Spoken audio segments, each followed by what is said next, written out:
Hi everyone, so today's screencast is going to cover part of the infection and response topic on Biology Paper 1. The learning objective for today is to understand how communicable diseases are spread. So the topic that we're going to focus on for today is communicable diseases. As we can see here, the word communicable just means infectious or contagious diseases. We're going to look at specific viral diseases, specific bacterial diseases, fungal diseases, and protist diseases. You are going to need something to write with, pen, pencil. You're also going to need either your book or some paper to write on.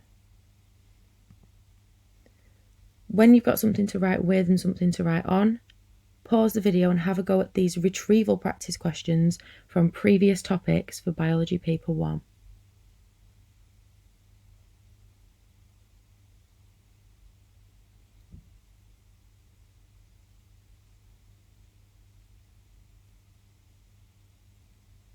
Okay, so hopefully you've been able to answer most of those questions. I'm going to put the answers on the screen now. So for question 1, where does aerobic respiration take place? It takes place in the mitochondria in our cells. Question 2, enzymes are biological catalysts. What does this mean? They speed up the reactions that take place in organisms. Number 3, name 3 enzymes produced in the pancreas: amylase, protease, and lipase. Question 4, what is a stem cell? An undifferentiated cell that can differentiate or specialise into one or more specialised cell type. Question 5, what is diffusion? Movement of particles from an area of high concentration to an area of low concentration. Question 6, give 3 adaptations of a red blood cell. They have no nucleus. They have a red pigment called hemoglobin. That's what helps them to carry oxygen. And they also have a biconcave disc shape, and this increases their surface area. What is the function of the cell membrane? It controls movement of substances into and out of the cell.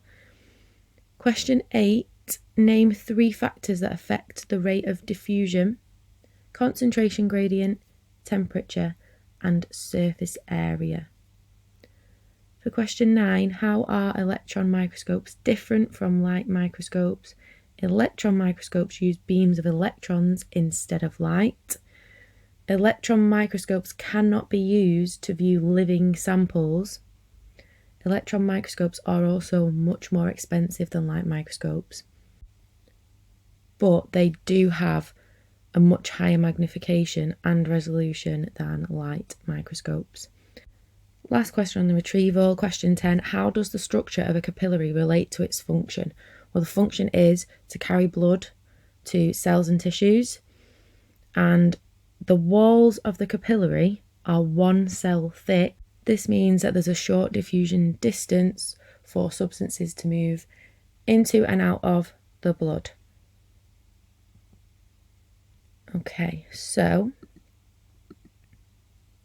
the success criteria for today are to be able to describe how diseases can be spread, and also to be able to give examples of different types of communicable diseases. So this screencast will cover communicable or infectious diseases, viral, bacterial, fungal, and protist diseases. The next screencast for this learning session will cover non-communicable diseases.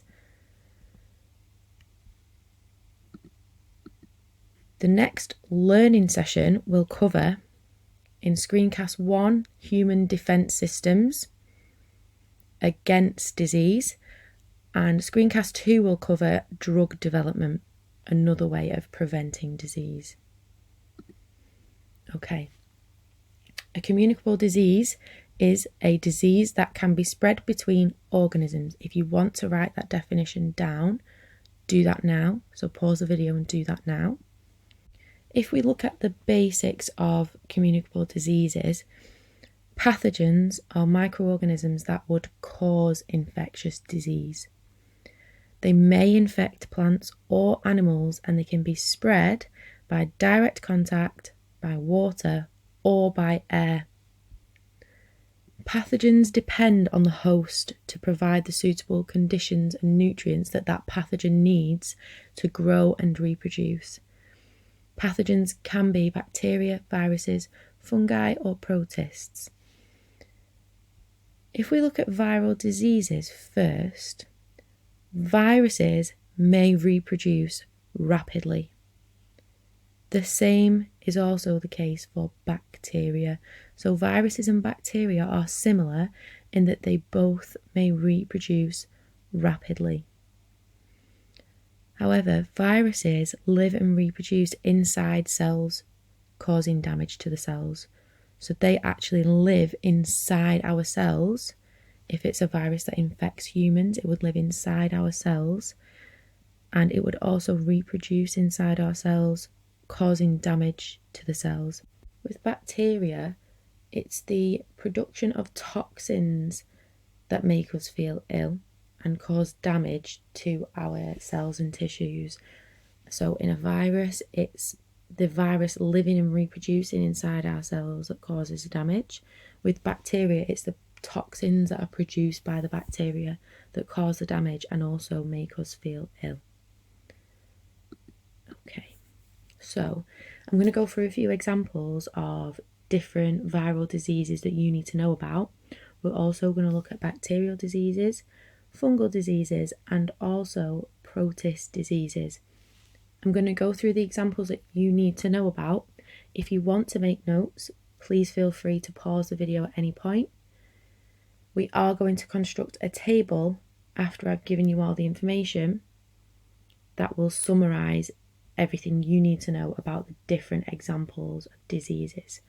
So with measles, it's caused by a virus, and the symptoms include fever and a red skin rash. So you can see that here in this picture. It can be fatal if complications occur. It's spread by inhaling the droplets that come from sneezes and coughs that contain the virus. And it can be controlled by vaccinating young children. So most children are actually vaccinated against measles. HIV is another example of a viral disease. It initially causes flu-like symptoms, and it's spread by sexual contact or exchange of body fluids such as blood. And this can happen when drug users share needles. Unless HIV is successfully controlled with antiretroviral drugs, the virus will attack the body's immune system.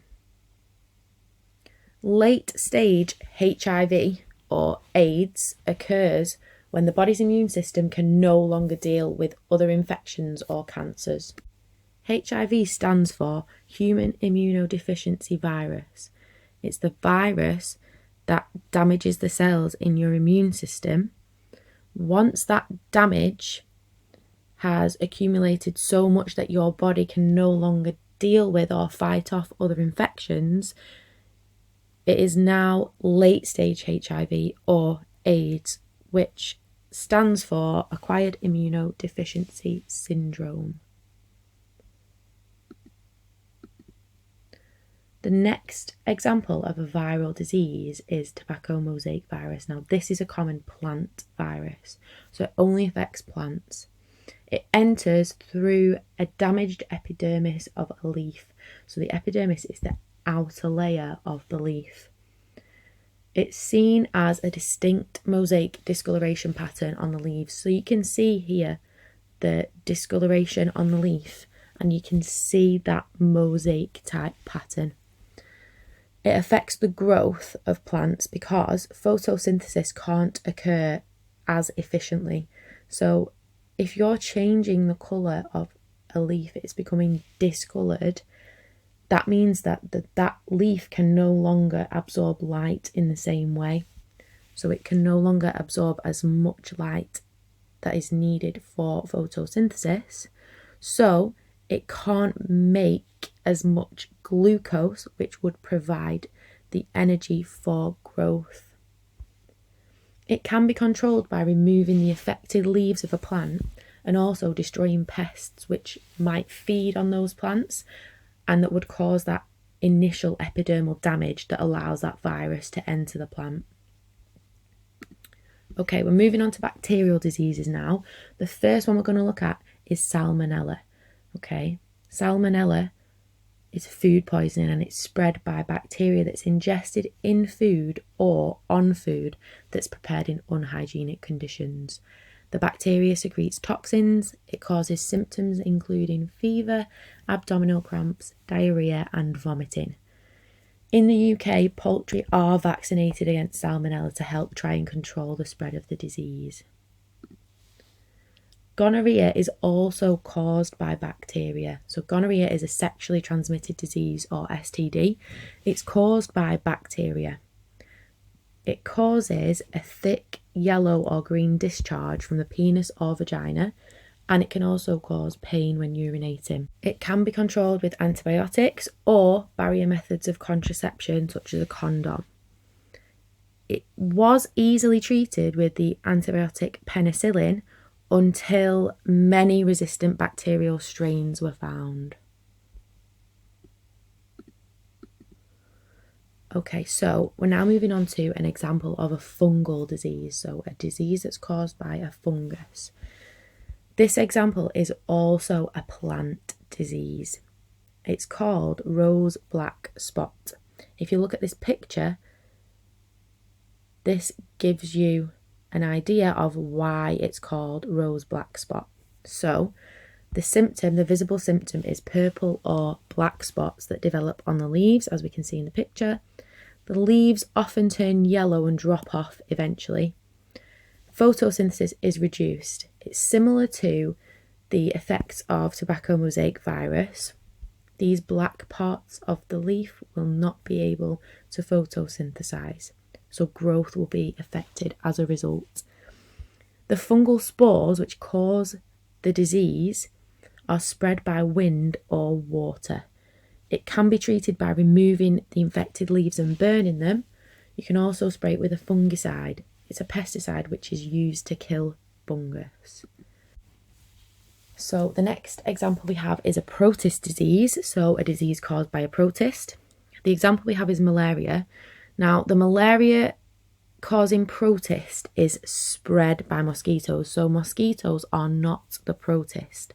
Mosquitoes are the vectors. They feed on infected blood and then they would bite a human and pass on the protist for malaria. The mosquitoes, they are vectors, so they do not suffer themselves from malaria. Symptoms would include recurrent fever, and malaria can also be fatal. We can control the spread by preventing mosquitoes from breeding, and we can also use mosquito nets to avoid being bitten. So to summarise the information from today's screencast, I want you to copy down this table. When you've copied down the table as it is on the screen, I want you to then try and fill in the gaps. So use the screencast, rewind it if you need to, use your knowledge organiser to fill in the gaps. Pause the video and have a go at this now. Okay, I'm going to reveal the answers now. Please mark them in green pen or a different coloured pen. Pause the video if you need to for the answers. Make sure you've got all the information correctly. And then pause the video and have a go at these questions.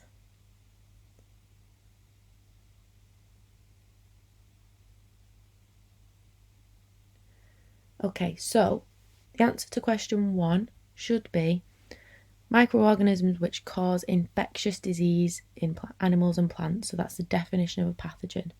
The 4 types of microorganisms which can act as pathogens are bacteria, viruses, protists and fungus. The similarity between bacteria and viruses is that they both reproduce rapidly inside the body. The difference, however, is that bacteria produce toxins that damage tissues, whereas viruses live and reproduce inside the cells, causing the damage. Question 4. Pathogens need suitable conditions and nutrition to be able to grow and reproduce from their host organism. And if we complete the sentences, The first sentence should read, HIV can be successfully controlled with antiretroviral drugs. And the second one, if the immune system is badly damaged, then AIDS may develop.